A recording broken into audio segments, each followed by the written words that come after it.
अस्सलाम वालेकुम रहमतुल्लाह। Students hope you will be fine. जैसा कि आप जानते हैं कल हमने पढ़ा था एटम क्या है।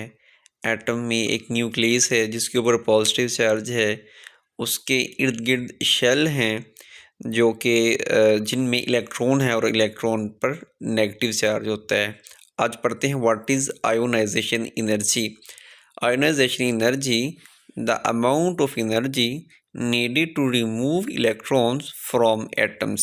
एनर्जी की वो मकदार जो रिमूव करने के लिए इलेक्ट्रॉन्स फ्रॉम एटम से, तो उसको हम कहते हैं आयोनाइजेशन एनर्जी। यानी कि एनर्जी की वो मकदार जो हमें रिक्वायर होती है, नीड होती है रिमूव करने के लिए electrons from the atoms. Atoms से इलेक्ट्रॉन को रिमूव करने के लिए एनर्जी की मकदार जितनी हमें चाहिए होती है उसको बेटे आयोनाइजेशन एनर्जी कहते हैं।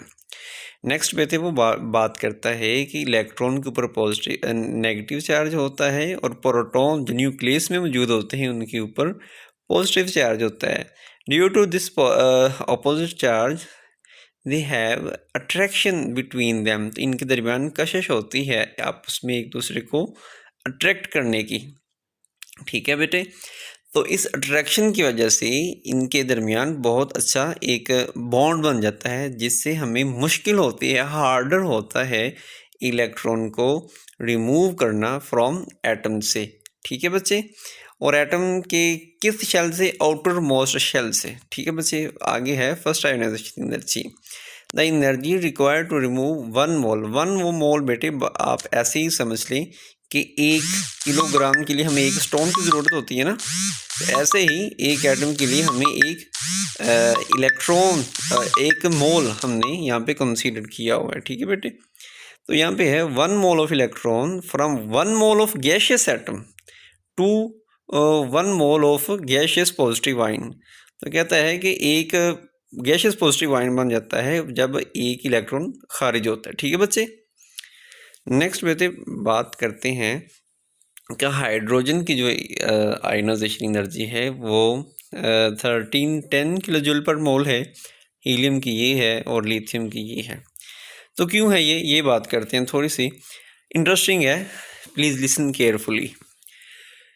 The value of helium is higher than that for hydrogen. कहता है कि हीलियम की वैल्यू, आयोनाइजेशन एनर्जी की वैल्यू हीलियम एटम की ज़्यादा है बिकॉज देन हाइड्रोजन के। बिकॉज क्यों ज़्यादा है कि 2 protons in the nucleus. Helium में 2 प्रोटॉन हैं, ठीक है, न्यूक्लियस में, जो कि 2 प्रोटॉन एक इलेक्ट्रॉन को ज़्यादा अच्छे से नहीं पकड़ेंगे, बजाय इसके कि एक प्रोटॉन एक इलेक्ट्रॉन को ज़्यादा कशिश करता है, मैं मानता हूँ, मगर 2 प्रोटॉन एक इलेक्ट्रॉन को उससे भी ज़्यादा कशिश करेंगे, पकड़ लेंगे। तो इसलिए कहता है कि उसको ज़्यादा एनर्जी की ज़रूरत होगी इलेक्ट्रॉन को निकलने के लिए एटम से, क्योंकि उसको 2 प्रोटॉन ने अट्रैक्ट किया हुआ है। नेक्स्ट है बच्चे, वो कह रहा है कि जो आयोनाइजेशन एनर्जी है ये down the group periodic table में ऊपर से नीचे की तरफ डिक्रीज होती है। बच्चे क्यों डिक्रीज होती है? एक तो इनका शील्डिंग इफेक्ट बढ़ जाता है, दूसरा इसका न्यूक्लियस से बाहर वाला जो हमारा आउटर मोस्ट शेल है उसमें जो इलेक्ट्रॉन हैं, इन दोनों का, न्यूक्लियस का और बाहर वाले इलेक्ट्रॉन का, सबसे आउटर मोस्ट शेल में इलेक्ट्रॉन का डिस्टेंस बढ़ जाता है। इस वजह से शील्डिंग इफेक्ट की वजह से, शील्डिंग इफेक्ट क्या है बच्चे? इनर शेल जो होते हैं ना, इनर शेल में जो इलेक्ट्रॉन होते हैं न्यूक्लियस का, उन पर भी तो कुछ ना कुछ असर होगा ना। तो इस वजह से बाहर वाले इलेक्ट्रॉन पर कम असर होता है जो कि लूजली बाउंड होता है। ठीक है, तो इसलिए उसको रिमूव करने में कम एनर्जी रिक्वायर होती है बनिस्बत लिथियम या सोडियम, क्योंकि बच्चे लिथियम या सोडियम में एक तो शील्डिंग इफेक्ट कम है, क्योंकि इनर शेल जो है, इनर शेल में जो इलेक्ट्रॉन है वो कम है पोटाशियम, यानी के जो लिखा हुआ है ना, पोटाशियम की निस्बत। ठीक है बच्चे, और इनका डिस्टेंस भी कम है, बाहर वाले इलेक्ट्रॉन का न्यूक्लियस से डिस्टेंस कम है सोडियम में बनिस्बत पोटाशियम की। ठीक है बच्चे, यानी कि शील्डिंग इफेक्ट क्या है? इनर शेल इलेक्ट्रॉन्स का इफेक्ट जो है न्यूक्लियस पर, ये शील्डिंग इफेक्ट है। और डिस्टेंस क्या है?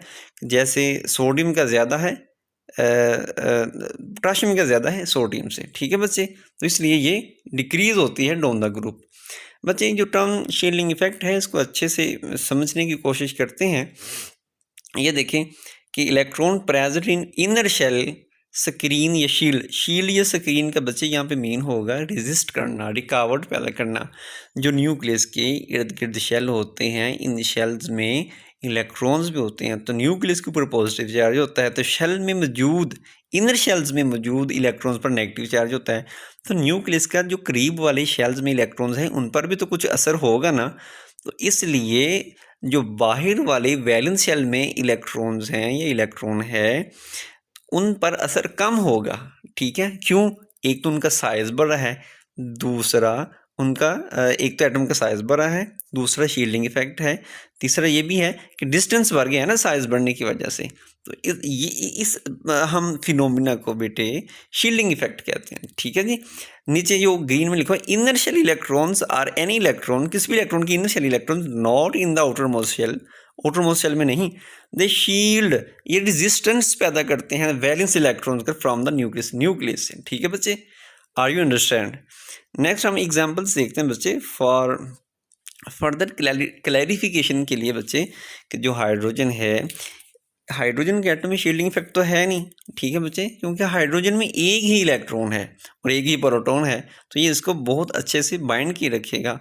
तो इसकी जो एनर्जी होगी, आयनाइजेशन एनर्जी, एटम से इलेक्ट्रॉन को रिमूव करने की जो एनर्जी वो ज़्यादा होगी, क्योंकि बच्चे एक तो इनका साइज़ भी वो प्रोमिनेंट सा है, ज़्यादा नहीं है, ठीक है, और शील्डिंग इफेक्ट का भी यहाँ पे इफेक्ट नहीं है, और ये क्लोजिस्ट है, बहुत ज़्यादा क्लोज है न्यूक्लियस के, हैज़ नो शील्डिंग इफेक्ट, ठीक है बच्चे। तो नेक्स्ट बच्चे हम एग्जांपल फॉर फर्दर क्लैरिफिकेशन के लिए देखते हैं हीलियम की। हीलियम बच्चे जैसे हम ऑलरेडी डिस्कस कर चुके हैं, helium has a much higher value because of the extra portion in the nucleus, क्योंकि इसमें न्यूक्लियस में जो होता है वो प्रोटॉन एक ज़्यादा होता है हाइड्रोजन की निस्बत, ठीक है, हम पहले डिस्कस कर चुके हैं, just for your clarification I discuss hair. The additional charge provide a strong attraction for the electrons, making them harder to remove. तो कहता है कि दो प्रोटॉन जब एक इलेक्ट्रॉन को अट्रैक्ट करेंगे, वो स्ट्रॉन्गली ज़्यादा अट्रैक्ट करेंगे ना, तो उस इलेक्ट्रॉन के लिए एटम से निकलना या रिमूव होना मुश्किल होगा, हार्डर होगा, ठीक है बेटे। ये यहाँ पर यही बात कर रहे हैं, और कुछ कह लें कि अलजबरा तो है नहीं मेरे बेटे। अगर आपको फिर भी समझना है तो आप मेरे से कॉन्टेक्ट कर सकते हैं, तो इंशाल्लाह ज़िंदगी भर आपको भूलेगा नहीं।